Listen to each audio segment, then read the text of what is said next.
6 salariés français sur 10 déclarent qu'ils aimeraient voir leurs collègues plaisanter davantage. 78% estiment que l'humour n'est pas assez valorisé en entreprise. C'est une chose de rigoler avec ses collègues à la machine à café, d'ironiser sur telle situation, etc. Parce que là, justement, c'est un petit appel d'air, ça fait du bien, c'est une petite soupape de décompression. On peut pas forcément rire de tout. La réponse évidente, c'est non, tous les humours ne sont pas bons. Après, et qu'est-ce que ça dit de l'entreprise ? Des conseils pour une entreprise pour être drôle ? Par quoi elle devrait commencer, à ton avis ? Bonjour à tous et à toutes et bienvenue dans un nouvel épisode de People Place. Aujourd'hui, je suis ravie d'accueillir Clovis Henriot. Bonjour Clovis. Salut Maud. Dit le télétravailleur, pour parler notamment de la place qu'a l'humour en entreprise et surtout dans nos sociétés. Donc toi, Clovis, tu as commencé donc par un parcours classique, bac, prépa, Sciences Po, et tu as passé tes 10 premières années de ta vie professionnelle en tant que consultant dans le secteur bancaire, donc assez sérieux. Et si on croit à ce que tu dis, et voilà, j'espère, c'est là notamment que tu as fait tes premières armes en tant que Chief Bullshit Officer.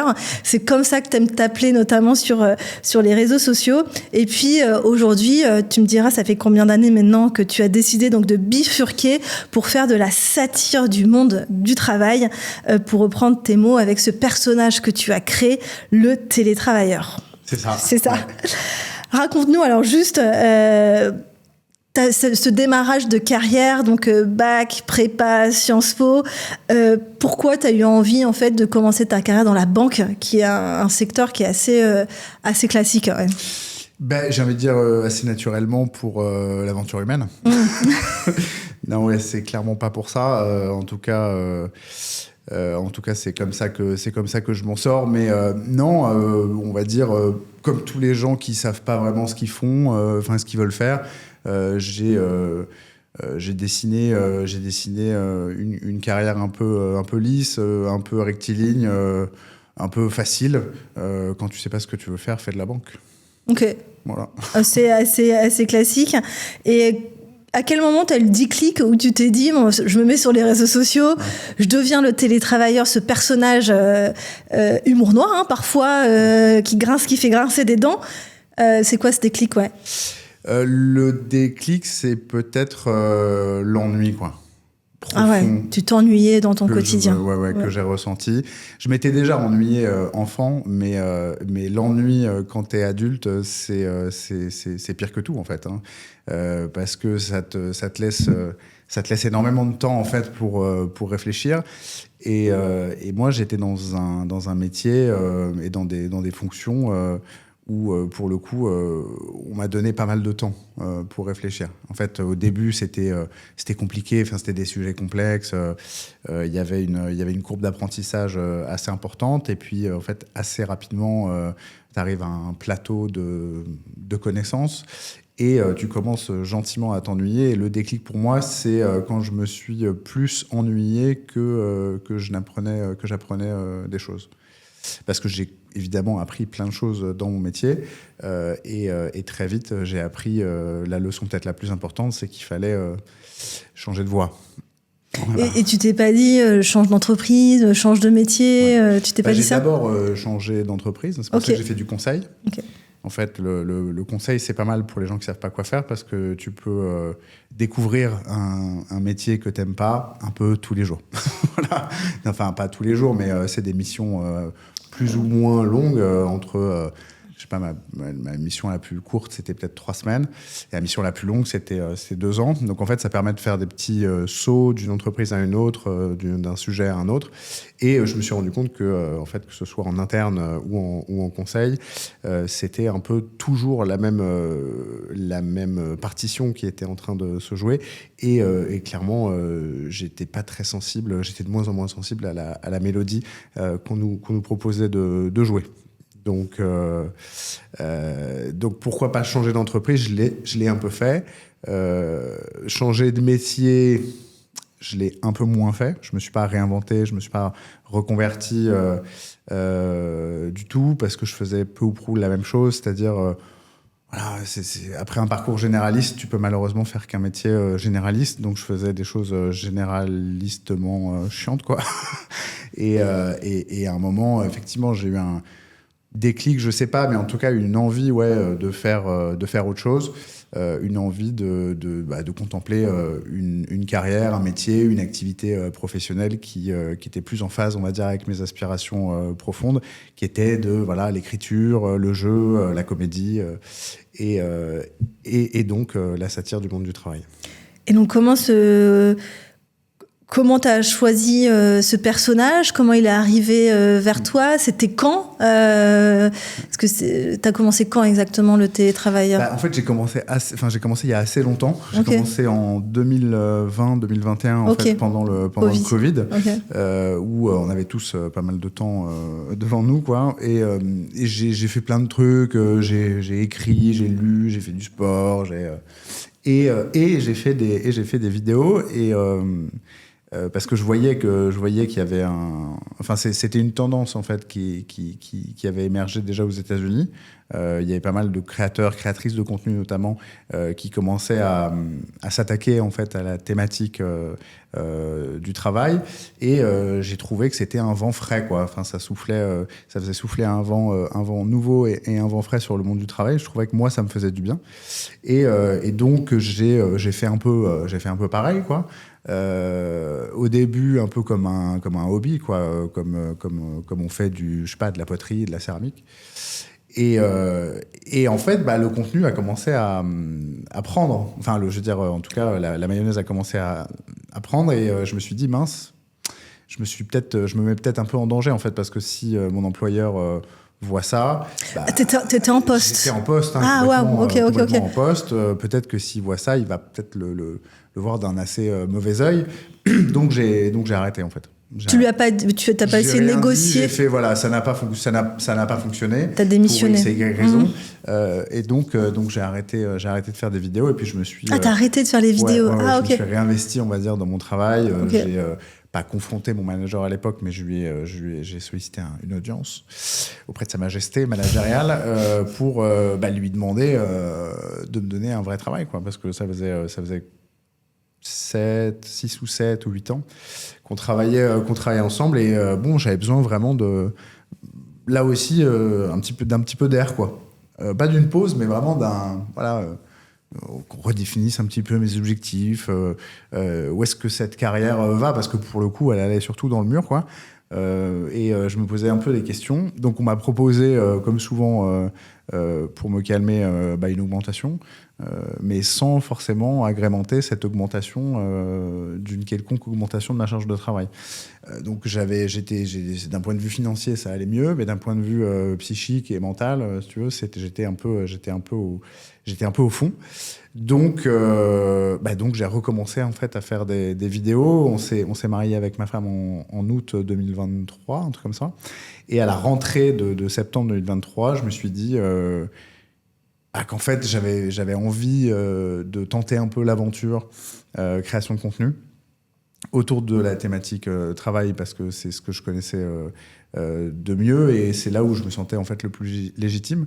Donc ça a commencé comme ça, 1, 2, 3, 10, 40 vidéos, et en fait assez rapidement les gens se sont retrouvés, reconnus un petit peu dans ces contenus-là, et aujourd'hui on est quelques années après, 2-3 ans après, et c'est près de 500 000 personnes qui composent la communauté entre des différentes plateformes, TikTok, Instagram, LinkedIn et YouTube, sur lesquelles je suis présent.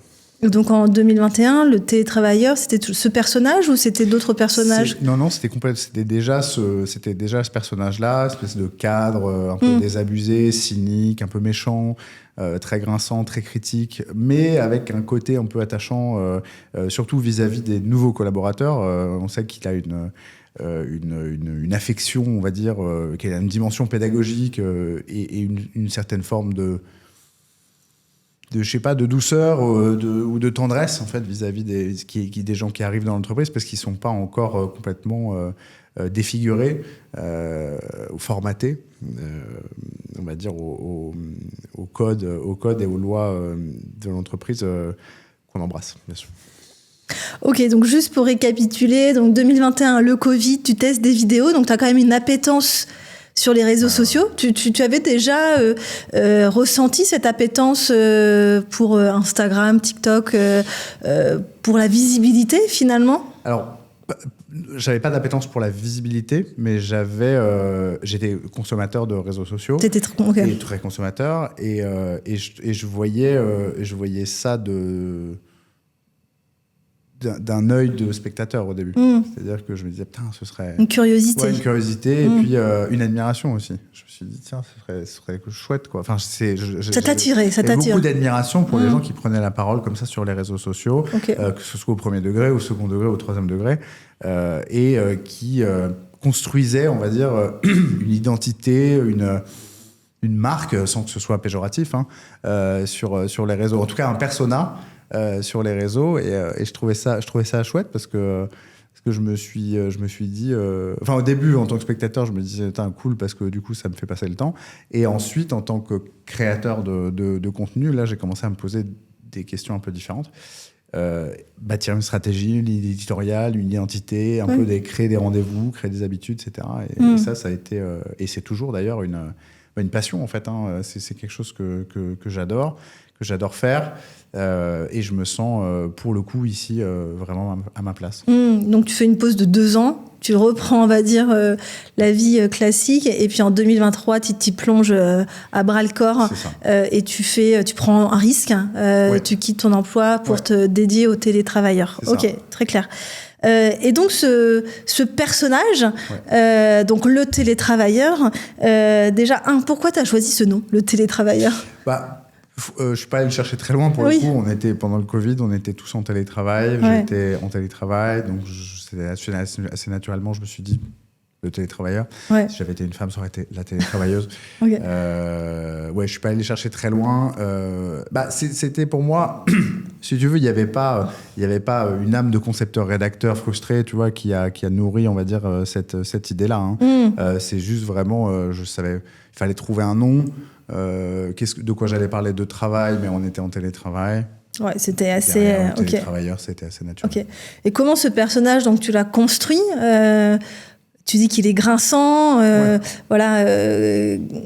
Comment tu l'as construit, ce personnage? Il est né d'une frustration.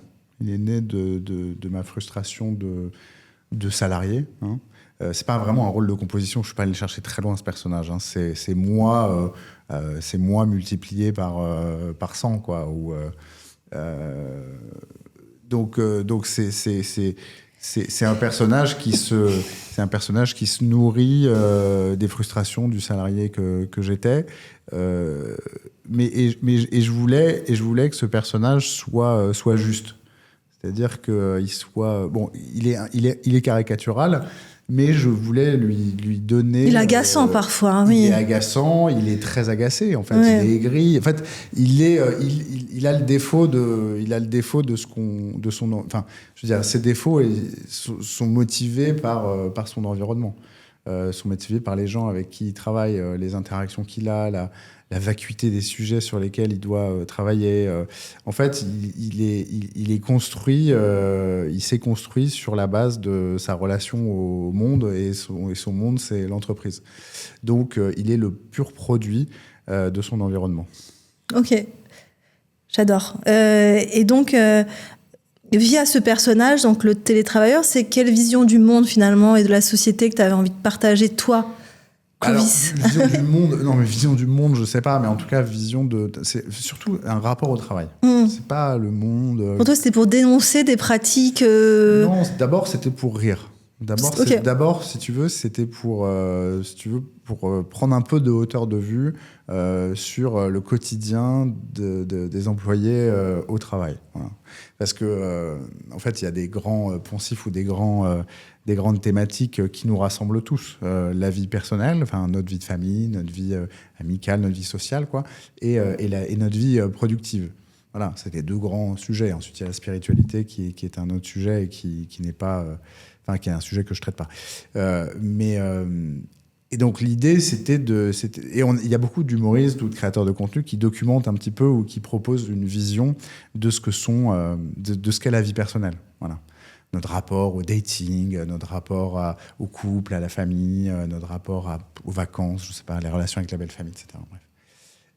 Il n'y avait pas forcément. Il y avait déjà quelques acteurs et actrices sur cette thématique, mais il y avait assez peu finalement de créateurs et créatrices de contenu qui avaient choisi cette thématique du travail. Alors pourquoi ? Est-ce que c'était parce que c'était tabou ? Je sais pas. En tout cas, c'était pas encore fait, et moi j'aurais bien voulu en être client. Et il n'y avait pas cette offre-là, on va dire, donc c'est assez naturellement que je me suis dit que j'allais la créer, en fait. Et voilà. Ouais. Et donc, on va en venir à notre sujet qui est l'humour en entreprise, via en tout cas ton personnage et puis toi aussi ce que tu défends. Donc déjà, avant de commencer, qu'est-ce que l'humour pour toi ? Qu'est-ce que l'humour ? Grande question. Quand je ne sais pas comment répondre à une question, je cite quelqu'un d'autre. Okay.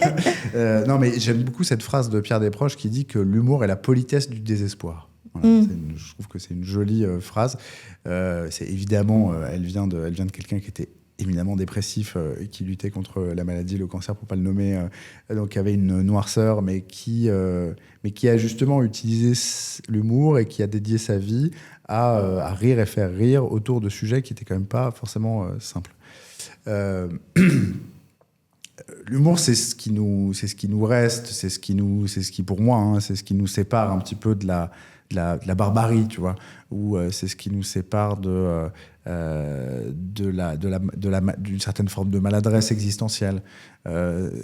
Prendre le parti de rire, c'est faire le choix de prendre du recul, de faire le choix de prendre un petit peu de hauteur de vue par rapport au sujet et ne pas prendre le sujet de façon frontale, mais de façon un petit peu de mettre la bonne distance par rapport au sujet et ensuite c'est un outil, l'humour, c'est-à-dire que ça nous sert à savoir ce qu'on pense d'un sujet. Pour moi, si une blague nous fait rire, c'est parce qu'on a suffisamment pris de recul sur le sujet pour pouvoir en rire. Si elle nous fait pas encore rire, ça veut dire que le sujet nous touche, mais nous touche peut-être nous fait mal. Donc en fait, je trouve que c'est un bon indicateur de quel chemin on a parcouru par rapport au sujet. Et puis en plus, il y a plusieurs types d'humour. C'est ça aussi qui est intéressant. Tu as l'autodérision.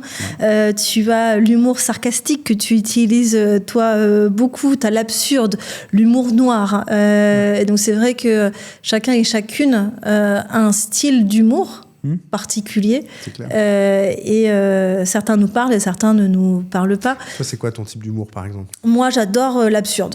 D'accord. Ouais, je suis pas cliente d'humour noir ou le sarcastique. Ça peut me faire rire sur des situations rocambolesques qu'on connaît, mais j'ai un humour parfois un peu sérieux où je me dis, moi, personnellement, et ça me concerne que moi, et on va y venir dessus, on peut pas forcément rire de tout.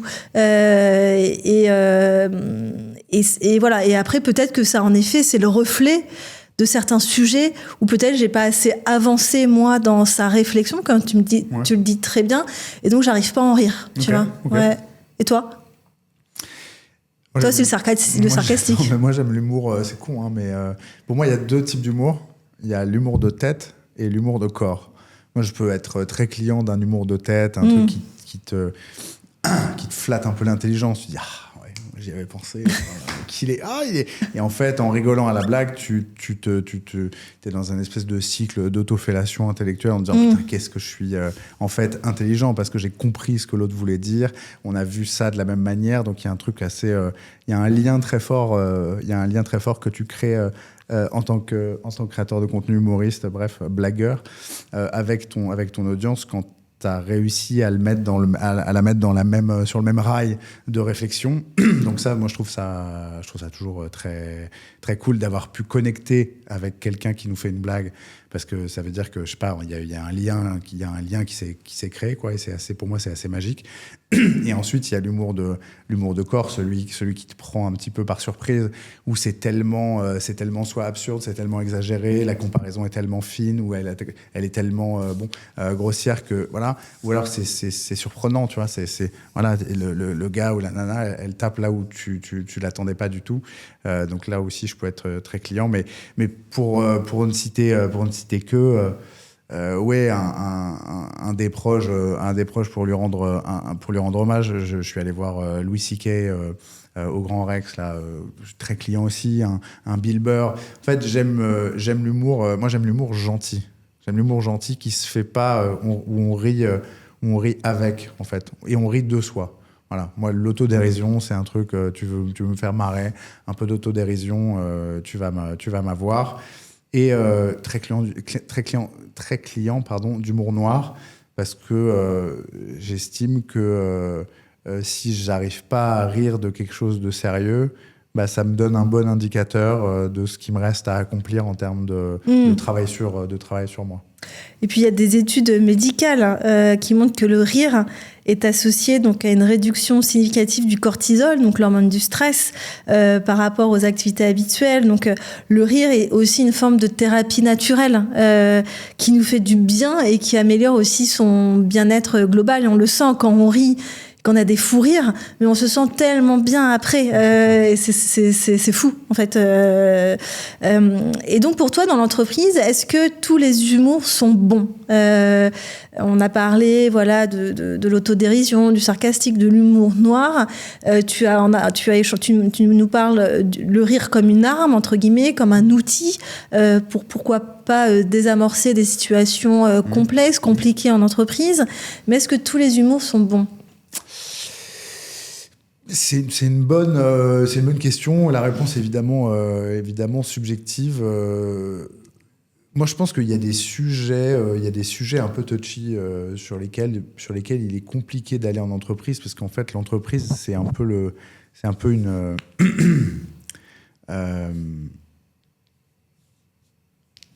un aperçu de la société dans son ensemble, avec ses contrariétés, avec ses contradictions, avec ses sensibilités. En fait, l'entreprise, c'est un lieu, un terrain social de cohésion, de paix un peu. Il faut que ce soit un environnement apaisé. Faut pas que ça. Enfin, j'ai l'impression que les entreprises cherchent le calme plat un petit peu. En tout cas, pas faire de vagues. Voilà, sur certains sujets. Et par nature, l'humour, il peut être décapant. En fait, l'humour peut être décapant, et on n'a pas forcément envie de passer son entreprise au vitriol. Donc, la réponse évidente, c'est non. Tous les humours ne sont pas bons. Après, c'est qu'est-ce que ça dit de l'entreprise. En fait, je trouve que l'humour en entreprise, ça dit beaucoup plus des entreprises que de l'humour. Tout à fait, ouais. Ok. Par contre, donc, toi, tu as quand même une définition très bergsonienne, je ne sais pas si ça se dit comme ça, de l'humour, que voilà, tu ris aussi pour souligner des dysfonctionnements. Il y en a plein en entreprise, et tu le montres très bien avec le télétravailleur. Est-ce qu'on est capable de faire ça carrément en entreprise, des salariés qui pourraient rigoler d'un dysfonctionnement de l'entreprise, pour toi, ou ce serait malvenu ? Ça dépend du dysfonctionnement, j'ai envie de te dire. En fait, si c'est une histoire il faut 2 clics pour valider sa demande de congé au lieu de 1 dans l'ancien outil, c'est un dysfonctionnement assez léger. Et, oui, on peut en sourire. Je mets au défi les humoristes de faire des super vannes là-dessus et de faire montre avec ça. Mais bon, ok, pourquoi pas. Mais oui, effectivement, je pense que l'humour peut être vecteur en tout cas, peut apporter de la visibilité, peut apporter un petit peu de... l'humour peut permettre d'aborder certains sujets avec un angle léger, et permettre derrière d'introduire, pourquoi pas, un plan d'action concret, quoi. Ça, c'est clair. Après, ma question, et c'est une question ouverte, et ça m'intéresserait d'avoir ton avis là-dessus d'ailleurs, c'est est-ce que l'humour est capable de rire d'elle-même ?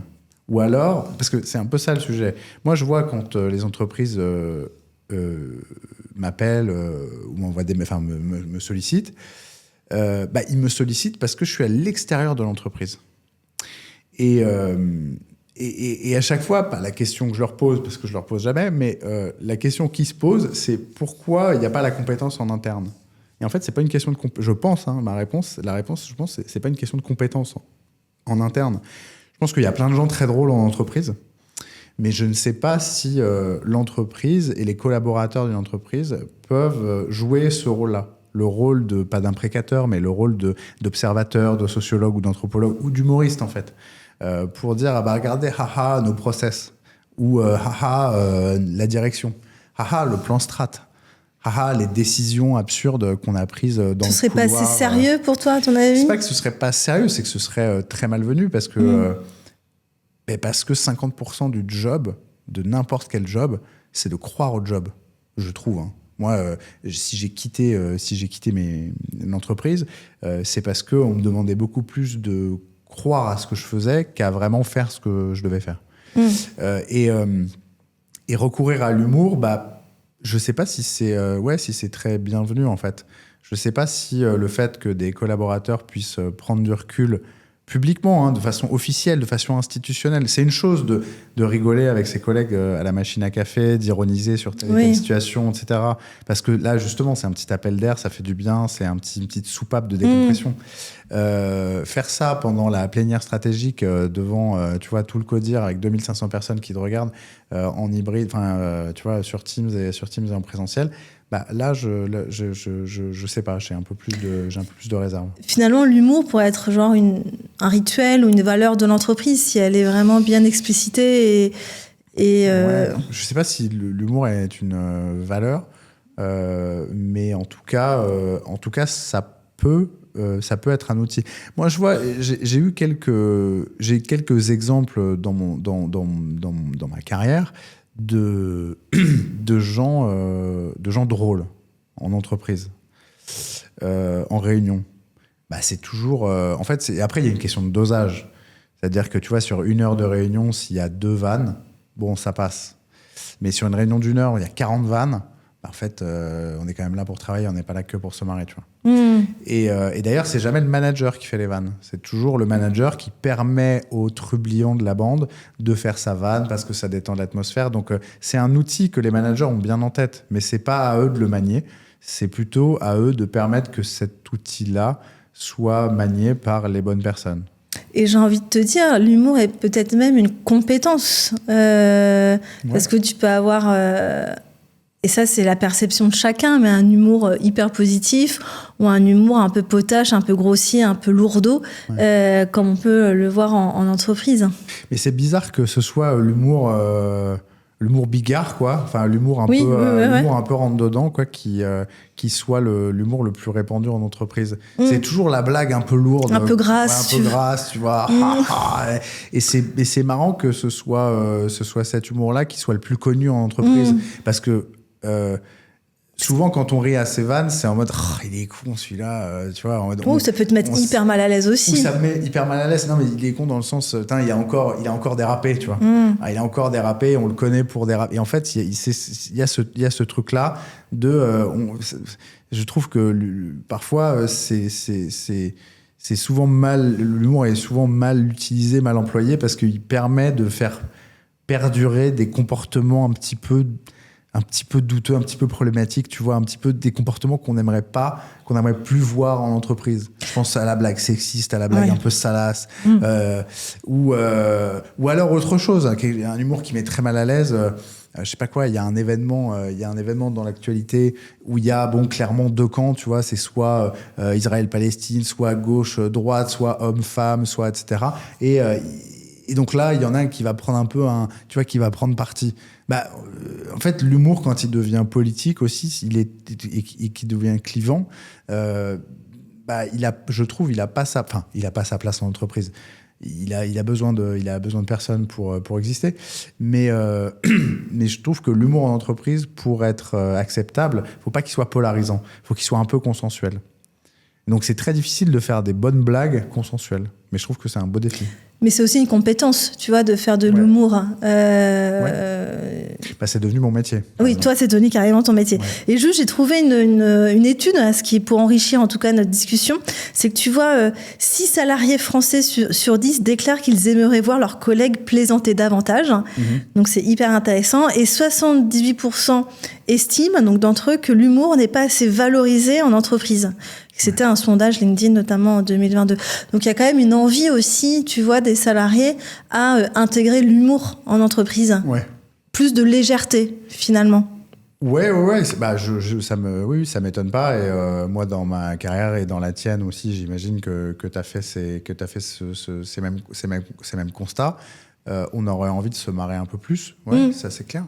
Je pense qu'il y a plus en plus d'entreprises, je le vois, des entreprises dans lesquelles j'interviens, ou pas d'ailleurs, mais qui ont cette expression serious and fun. Sérieux sans se prendre au sérieux. Donc parfois c'est juste une phrase comme ça utilisée pour faire un peu cool. Mais bon, il y a des entreprises qui mêlent un peu l'utile à l'agréable.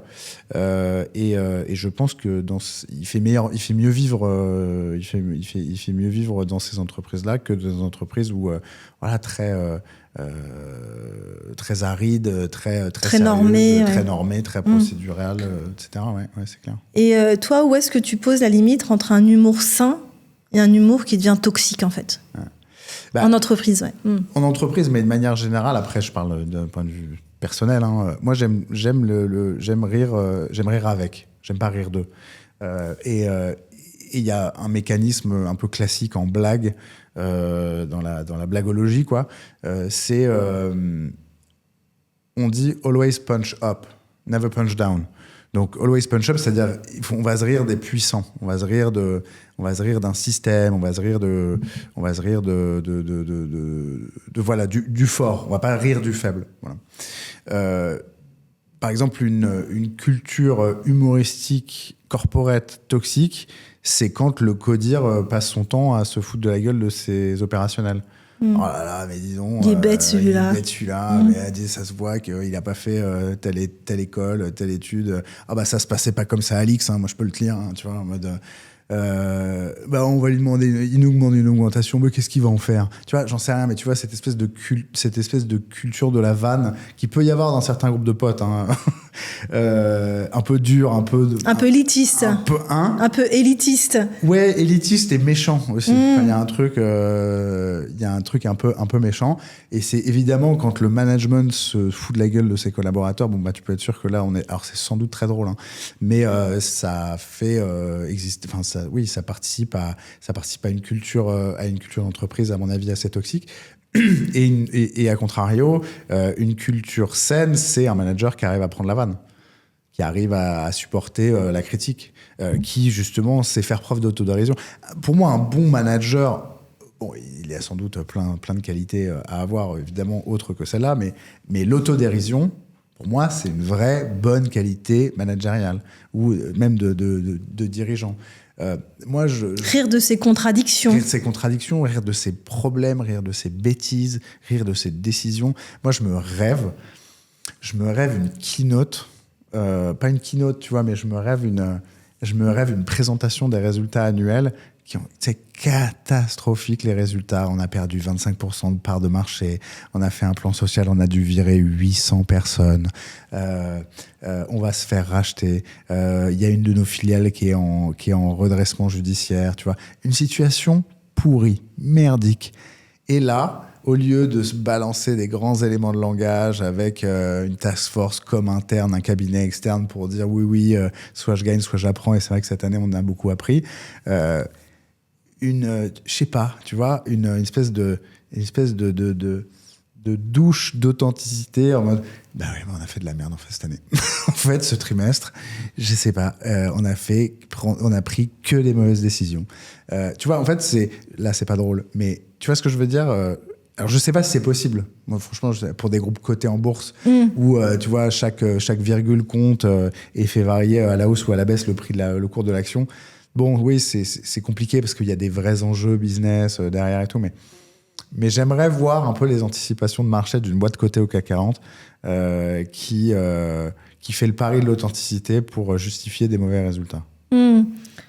Et dans cette ligne-là, est-ce que tu penses que l'humour a encore sa place dans un monde qui devient hyper normé, juridique, surveillé, où maintenant, si tu dis peut-être une blague sur les sujets un petit peu tendus de la société, tout de suite, on peut te dire toi, t'es sexiste, toi, t'es fasciste, et donc tout de suite, on va dans l'hyper-réaction. Je sais plus qui disait ça, mais l'humour, ça peut être un sport de combat. Enfin, faut être prêt à... Si tu veux envoyer un petit peu la gouache, faut être prêt à en recevoir. Moi, je sais que je pratique pas un humour, on va dire, risqué. Moi, je veux pas avoir de problème dans la vie. Tu vois, j'essaie d'avoir une position un peu consensuelle sur des sujets. C'est-à-dire qu'il y a des consensus autour de certains sujets. Et je surfe un petit peu sur ces consensus-là. Tu prends pas position forcément? Non.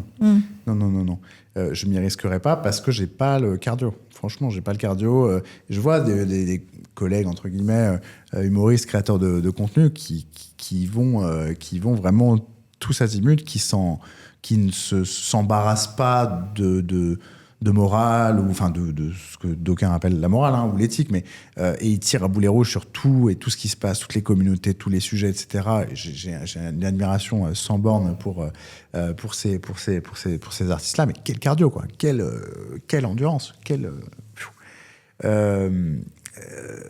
moi je pense que il faut pas jeter de l'huile sur le feu. Si on est nostalgique d'une blague ou d'un registre de blagues X ou Y, fais tes blagues en privé avec tes potes. En fait. Après, la société aussi a bougé, on n'est plus la même, et puis il y a eu des abus, faut le dire. Au niveau de l'humour. Au niveau des blagues sur les juifs, par exemple, où il y a une époque... je crois que c'était Dieudonné notamment et on est quand même sur des sujets qui sont hyper sensibles, où quand même le contexte historique et puis la douleur des personnes est forte. Puis sans remonter jusqu'à Dieudonné, on voit Guillaume Meurice ou d'autres ou Blanche Gardin qui prend position, c'est-à-dire qu'elle fait même plus de blagues, elle prend position dans le cas du conflit israélo-palestinien qui se fait un peu cancel, ou en tout cas qui se fait tomber dessus. On voit en tout cas que dès que l'humoriste prend position sur un sujet politique, sujet société, ou sociétal, il se met à une place. On le voit que c'est une place c'est une place dangereuse. Et d'ailleurs. Toi, tu penses qu'on peut rire alors de ces sujets quand même qui sont hyper sérieux quand même? Moi, je pense qu'on peut le faire. On a le droit de le faire. Mais c'est un droit que je n'exerce pas. Voilà. C'est les valeurs que tu défends. Les valeurs, je sais pas. C'est ma sensibilité. En fait, je dis, l'humour, ça doit rester léger pour moi. Oui, c'est ce que tu disais. L'humour, ça doit rester léger. Même si j'avoue que moi, sur certains, tu vois, il y a certains sujets qui sont des sujets quand même assez. Qui sont assez graves, tu vois. Il y a des sujets assez graves en entreprise, assez sérieux en entreprise. Il y a des sujets sur lesquels je vais pas. Le harcèlement, tu vois, ça, c'est des choses, j'y vais pas. Le mal-être au travail, dans le sens, le suicide, tu vois, en entreprise, c'est quand même un gros sujet. Bref, il y a des sujets où il y a des lignes rouges. La mort en entreprise, ça, c'est un sujet, tu vois, c'est compliqué. J'aimerais bien avoir le courage d'aller sur ces sujets-là, tu vois, mais je suis pas encore là. Encore une fois, tu vois, je suis pas encore assez. Je crois que j'ai pas encore fait suffisamment de chemin, tu vois. Je suis pas encore assez loin du sujet. Enfin, j'ai pas fait assez j'ai pas assez bossé le truc, tu vois, pour aller sur l'un ou l'autre sujet. Mais parce que je me suis un peu perdu, mais pour répondre à ta question sur qui était la place de l'humour dans un monde du travail qui est hyper normé, juridique, surveillé. En fait, je pense que c'est une question d'objectif, tu vois. Si tu sens, parce que l'entreprise, c'est un microcosme. C'est un collectif. C'est un collectif, c'est une espèce de collectif diminué de l'intégralité de la société. C'est un microcosme sur lequel tu as plus de marge de manœuvre que sur la société dans son ensemble. Mais c'est une bonne représentation de la société. Il y a certains sujets que tu ne feras pas avancer avec l'humour. Et c'est pas parce que tu arrives... Toi, tu vas arriver à rire d'un sujet parce que soit il te concerne pas, soit parce que tu as suffisamment bossé le truc pour avoir mis une distance saine par rapport à ce truc-là. Mais il y a d'autres gens qui n'ont pas fait ce travail-là. Il y a des gens qui n'ont même pas envie de faire ce travail-là. Tu vois. Et donc, qu'est-ce qui est plus important ? Ton droit à rire ou la sensibilité de telle ou telle personne que tu peux vexer à s'importuner, à être importuné de ta blague. Moi, je pars du principe que si je passe un bon moment au risque d'en faire passer un mauvais à quelqu'un, je préfère ne pas passer un bon moment. Voilà. J'aime bien ça, ouais. Voilà. Donc d'avoir toujours cette réflexion. Cette politesse. Ouais, cette politesse. On parle des proches qui disaient c'est la politesse du désespoir. C'est un peu ça. On est désespéré, mais on est poli. Petite pause avant de continuer avec Clovis. Donc, si vous êtes RH, recruteuse et que vous avez envie d'augmenter vos compétences, alors j'ai envie de vous parler rapidement du Temple RH. Le Temple RH, c'est un centre de formation, mais pas seulement. C'est aussi une communauté de professionnels RH qui veulent reprendre une place stratégique, gagner en crédibilité, en posture et en impact, et surtout sans se renier. On y forme notamment sur les sujets de communication RH, de marque employeur, de leadership et de posture RH, ou encore de digitalisation des processus métiers grâce à l'IA et à l'automatisation. On forme en entreprise et bien sûr en individuel. Alors si ça résonne avec vos enjeux actuels, je vous mets le lien en description et maintenant on reprend l'épisode. Donc là on a parlé de l'humour en entreprise. Toi aujourd'hui, quand je te dis RH, tu penses à quoi ? Je pense à la fonction, à une fonction essentielle de l'entreprise qui est malheureusement mal aimée parce qu'elle elle a un positionnement un peu hybride, ou en tout cas un positionnement compliqué. On dit souvent ça du management, mais ça vaudrait pour les RH un peu entre le marteau et l'enclume, le bras armé du management et le bouclier des collaborateurs. Moi, quand j'entends RH, j'entends une fonction qui doit, je pense, se reconstruire un petit peu sa position dans l'entreprise et reconstruire la relation qu'elle a, je pense, perdue avec les collaborateurs, quoi. Avec les salariés de l'entreprise. Ok. Et tu penses que on peut faire de l'humour corporate dans une com interne ou par exemple avec la marque employeur, par exemple ? Carrément. On peut... c'est malheureusement pas souvent très bien fait. Non, mais... Parce que l'humour s'apprend quand même. Oui, mais alors, l'humour... Ça prend. Non, ça s'apprend. Ça s'apprend alors, aussi. Oui, ça s'apprend. Oui, je pense que ça s'apprend. Mais s'il vous plaît, arrêtez avec les campagnes de marque employeur. Cool. Ouais, non, faut arrêter. T'as des stéréotypes en tête de campagnes que tu... Ouais. Oui, plein. Malheureusement, j'en ai plein, je citerai personne. Mais c'est terrible.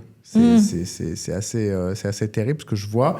Et après, il y a des choses qui fonctionnent très bien aussi. Mais c'est plus en com externe pour le coup.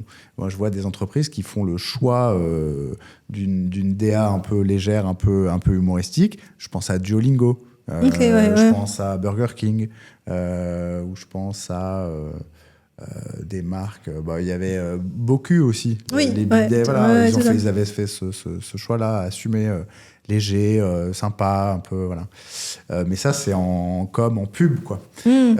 En com interne, malheureusement, déjà, c'est moins le cas. J'ai l'impression que la com interne, ça reste quand même assez... c'est très corporate. Assez corpo, ouais, pour pas dire un peu rébarbatif, un peu chiant, quoi. Mais j'ai l'impression, et ça me ça m'émeut énormément. Non, mais ça me fait plaisir de voir qu'il y a certaines entreprises qui justement décident et commencent à travailler sur des moyens de faire de la communication un peu autrement, justement en utilisant l'humour ou la légèreté pour discuter de sujets divers et variés, quoi. Ouais, il faut pas qu'elle hésite aussi à se faire aider, parce que c'est clair, l'humour, ça se ça se travaille, c'est ça. Ça se travaille dans les messages. Ouais. Et puis, le pire pour moi, c'est vraiment...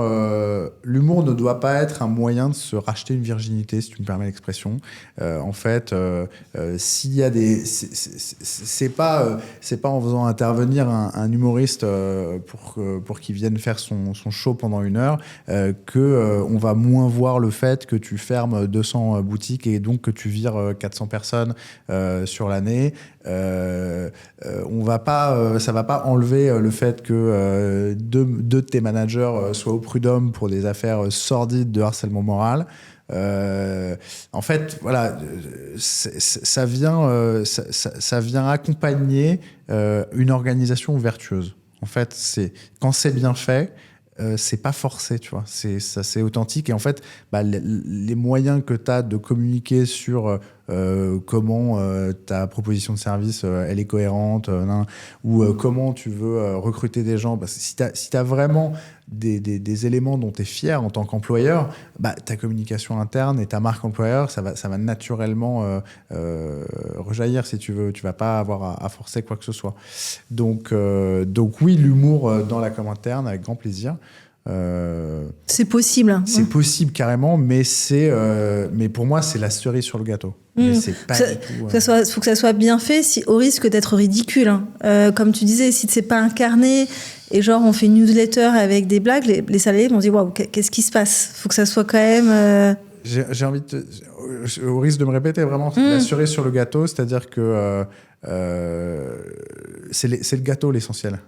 Ouais. Vraiment l'humour, l'humour, la petite cerise, le petit, tu vois, la petite mirabelle à la fin, c'est nice to have, mais voilà, vraiment le cœur du réacteur, c'est vraiment d'essayer, quand il s'agit de marque employeur, c'est vraiment donner de vraies raisons aux gens de venir travailler dans l'entreprise et donner de vraies raisons aux gens de rester dans l'entreprise, parce que ça se passe bien et c'est pas juste parce qu'on a un baby-foot, une corbeille de fruits et des tickets resto, quoi.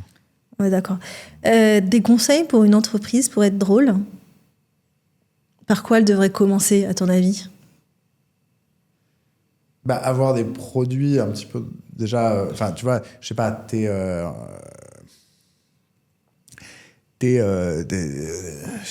équipementier pour l'aéronautique, par exemple. Pour l'aéronautique, tu vends des composantes électroniques pour des systèmes de détection de missiles, tu vois, j'en sais rien.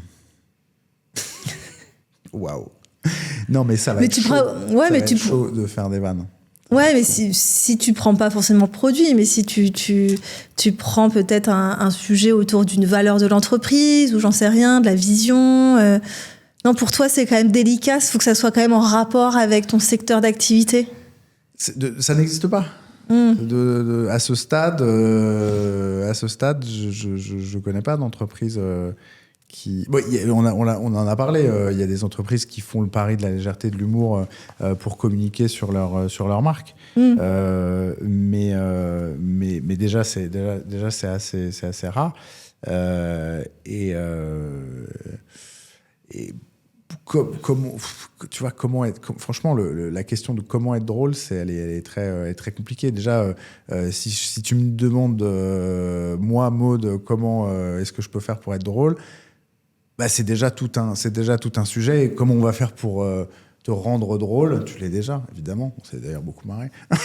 Non, mais ce que je veux dire, c'est comment rendre les gens drôles, en allant, tu vois, chercher à l'intérieur d'eux-mêmes ce qu'ils ont vécu, tu vois, sur quoi ils ont pris du recul, etc. Et moi, une entreprise, parce que c'est mon humour, une entreprise qui fait montre d'autodérision sur ses échecs, j'adore. Moi, je t'ai dit, je l'attends, la présentation des résultats annuels avec, au lieu de faire rétrospective des succès de l'année et ambition 2026-2027, c'est Alors, combien de mauvaises décisions on a prises, qu'est-ce que ça a eu comme conséquence ouais, ça me ferait, je pense que ça me ferait marrer. Genre, ouais, donc à quel point on est nul, quoi. Ouais. Regardez comme on est nul. On est aussi très bon, hein, mais regardez comme on est nul aussi, là. Là, on a réussi, mais regardez là comme on a échoué. Et je trouve que les vannes sont quand même plus drôles quand on a foiré, quoi. Et donc, en fait, pour juste répondre à cette question, ce serait donc de faire un travail introspectif, peut-être de la culture d'entreprise, jusqu'où on a envie d'aller, sur quels éléments on a envie peut-être d'avoir une ligne un petit peu plus légère autour de l'humour. Choisir quel type d'humour on a envie de mettre en place dans l'entreprise. C'est des choses qui sont peut-être possibles. Sans doute. En tout cas, c'est des nouvelles questions, je trouve. Parce que ça crée de l'engagement, je trouve, ça crée un sentiment d'appartenance aussi, tu vois, auprès des salariés. C'est clair. Ça doit faire partie, je pense, ça doit faire, en tout cas, ça peut faire partie du dispositif de rétention des talents, hein, pour employer une expression que je pense t'aimes bien. Ça peut être un élément différenciant en termes de marque employeur. Ça peut être un élément différenciant en termes de communication externe, en termes de pub. Mais encore une fois, pour ça, il n'y a pas 1000 manières de faire des vannes. Et pour ça, je pense qu'il faut un peu de recul, il faut un peu d'autodérision. Et les entreprises étant des personnes morales, ce ne sont pas des personnes drôles, elles sont morales. Ça va dépendre des sensibilités des uns et des autres. Oui, c'est clair. Bah écoute, Clovis, on arrive progressivement donc à la fin de cet épisode. J'ai juste envie donc de revenir sur toi. Donc depuis ton lancement, tu t'es aventuré dans pas mal de nouveaux terrains de jeu.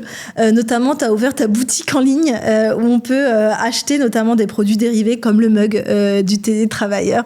Je crois que tu as même des t-shirts. Des mugs, des t-shirts, des affiches, des tote bags. Il y a tout un tas de choses. Mais c'est vrai que le gros banger, c'est quand même le mug Butez-moi, effectivement. Qui marche bien, c'est un peu l'objet totémique que j'aurais bien voulu avoir en entreprise. Donc n'hésitez pas à aller y faire un tour. Et puis surtout, tu as annoncé donc, la sortie de ton livre pour fin avril, c'est ça, le 23 avril. 23 avril 2026, la sortie en librairie. Très, très excité par cette sortie et par ce projet qui m'a pris quand même beaucoup de temps et que j'ai fait avec beaucoup d'amour finalement, avec beaucoup d'engagement. J'y ai vraiment mis du cœur, quoi. Donc je suis je suis très content que ça sorte et de pouvoir le proposer.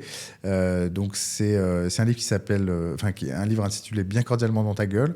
Donc c'est un guide de survie en entreprise.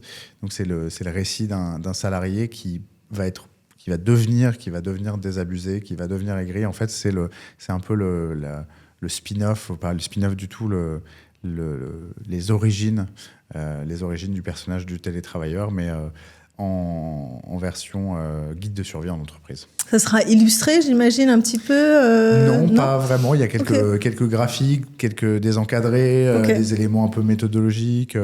Je vous en dis pas forcément beaucoup plus, je vous laisserai le découvrir, mais voilà, des choses qu'on peut actionner aussi dans sa vie de tous les jours au bureau, sans que ce soit un manuel de développement personnel ou de développement professionnel, je tiens à le préciser quand même.